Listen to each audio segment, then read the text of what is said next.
السلام علیکم۔ اچھا جی، سن 7 ہجری میں مسلمانوں نے محرم کے مہینے میں ایک جنگ لڑی، اور وہ جنگ جو ہے غزوہ خیبر کے نام سے مشہور ہے۔ یہ یہودیوں کا ایک گڑھ تھا، انہوں نے خیبر کے اندر اپنا ایک گڑھ بنا لیا تھا، 7 قلعے تھے، وہاں سے ساری سازشیں کرتے تھے مسلمانوں کے خلاف، اور اللہ کے نبی صلی اللہ علیہ وسلم کو ہر طرح کا نقصان پہنچانے کی کوشش کرتے تھے۔ تو آپ صلی اللہ علیہ وسلم نے طے کیا کہ کسی طرح ان قلعوں کو فتح کرنا ہے۔ آپ پورا لشکر لے کے پہنچے، 5 قلعے تو ابتدائی طور پہ فتح ہو گئے، لیکن 2 قلعے ایسے تھے جو کسی صورت فتح نہیں ہو رہے تھے۔ ان میں سے ایک قلعہ تھا، اس کا نام تھا قموس،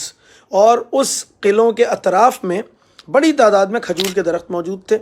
اور ان کی بہت بڑی زرعی زمین تھی اور تناور درخت تھے۔ جب کسی بھی صورت قلعہ فتح نہیں ہو رہے تھے اور یہودی بڑی تعداد میں مسلمانوں کی شہادتیں بھی ہونا شروع ہو گئیں، تو آپ صلی اللہ علیہ وسلم نے پہلی دفعہ ایک ایسا حکم دیا جو خود آپ کے ہی حکم کے برعکس تھا، اور آپ نے حکم یہ دیا کہ اب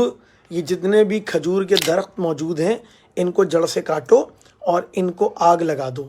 اور جیسے ہی ان کو درخت کٹنے کے بعد آگ لگنا شروع ہوئی اور یہودی یہ منظر قلعے میں سے دیکھنے لگے، تو فوری طور پہ انہوں نے معاہدے کی پیشکش کر دی اور کہا اچھا جو آپ کہیں گے ہمیں وہ منظور ہے، لیکن آپ یہ کام نہ کریں۔ اس کے پیچھے اللہ کے نبی صلی اللہ علیہ وسلم کی حکمت کیا تھی؟ آپ کو پتہ تھا یہ جو یہودی ہے اس کی جان اس کی معیشت میں اٹکی ہوئی ہے، اور جب یہ اپنی معیشت کا جنازہ نکلتا دیکھیں گے تو فوراً معاہدہ کرنے کے لیے آئیں گے، اور ایگزیکٹلی یہی ہوا۔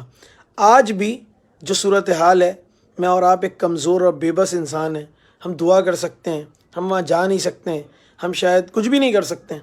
لیکن ایک کام کر سکتے ہیں، میرے اور آپ کے گھروں میں بڑے بڑے تنا آور درخت ان یہودیوں کے لگے ہوئے ہیں، جو کہیں صرف کی صورت میں، کہیں شیمپو کی صورت میں، کہیں کنفیکشنری کی صورت میں، وہ کپڑے لتے کی صورت میں موجود ہیں، اور ہم نے اور آپ نے جڑ سے ان درختوں کو کاٹنا ہے اور ان کی معیشت کا جنازہ نکالنا ہے، آگ لگا دینی ہے۔